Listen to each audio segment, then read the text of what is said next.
தமிழர்கள் சென்டிமெண்டல் இடியட்ஸா? ரமண படத்துல ஒரு டைலாக் வரும், we are not sentimental idiots. தமிழ்நாட்டு மக்கள் அவ்வளவு சீக்கிரம் யார் மேலையும் அன்பு வச்சிட மாட்டாங்க.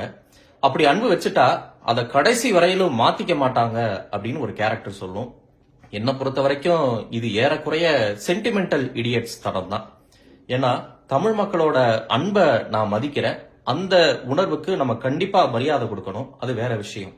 ஆனா சமீபத்துல ஒரு தலைவரை பார்த்து பல பேர், அவர் ரொம்ப இழைச்சு போயிட்டாரு, அவர் ரொம்ப கருத்து போயிட்டாரு, அவர் நல்லா சாப்பிட்றாரா இல்லையான்னு கூட எனக்கு தெரியல, அவரை பார்த்தா கடவுளை பார்த்த மாதிரி இருக்கு அப்படின்னு நிறைய இடங்கள்ல சொல்றத நம்ம பார்க்க முடியுது.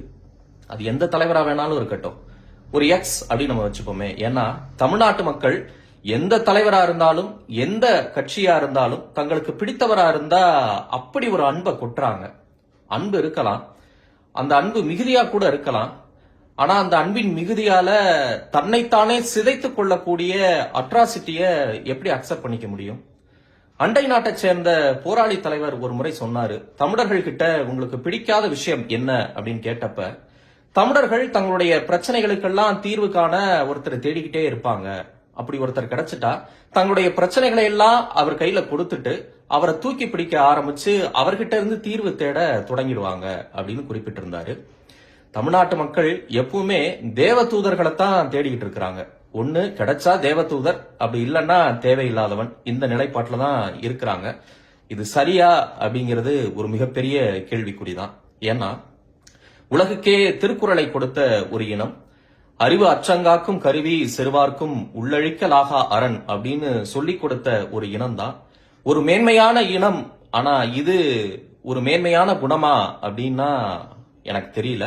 என்னை பொறுத்த வரைக்கும் அது ஒரு தவறான நிலைப்பாடு தான். ஏன்னா அன்பின் மிகுதியால ஒருவேளை ஒரு தலைவரோ தனக்கு பிடித்தவர்களோ தவறான வழியில செலுத்த தொடங்குனா அதை அப்படியே அக்செப்ட் பண்ணிக்க முடியுமா? என்ன முடியாதுல்ல. தமிழர்கள் மட்டும் இப்படியான ஒரு எண்ண ஓட்டத்துல உளவியல இருக்கிறத என்னால ஏத்துக்க முடியல. இதெல்லாம் பார்க்கும்போது எனக்கு கவிஞர் ஈரோடு தமிழன்மன் எழுதிய சில வரிகள் தான் நினைவுக்கு வருது. ராஜீவ்காந்தி இறந்த துக்கம் தாழாமல் இறந்த தமிழர்கள் பலர், கருணாநிதிக்கு சிறையில் சீருடை கொடுத்து விட்டார்கள் என்று தன்னுயிரை மாய்த்து கொண்ட தமிழர்கள் பலர், அண்ணாதுரைக்கு அஞ்சலி செலுத்த சென்று செத்த தமிழர்கள் பலர், வைகோவை கட்சியிலிருந்து நீக்கிவிட்டார்கள் என்று தீக்குளித்து இறந்த தமிழர்கள் பலர். தமிழனுக்கு வாழத்தான் தெரியவில்லை என்று எண்ணியிருந்தேன், ஆனால் சாக கூட தெரியவில்லை.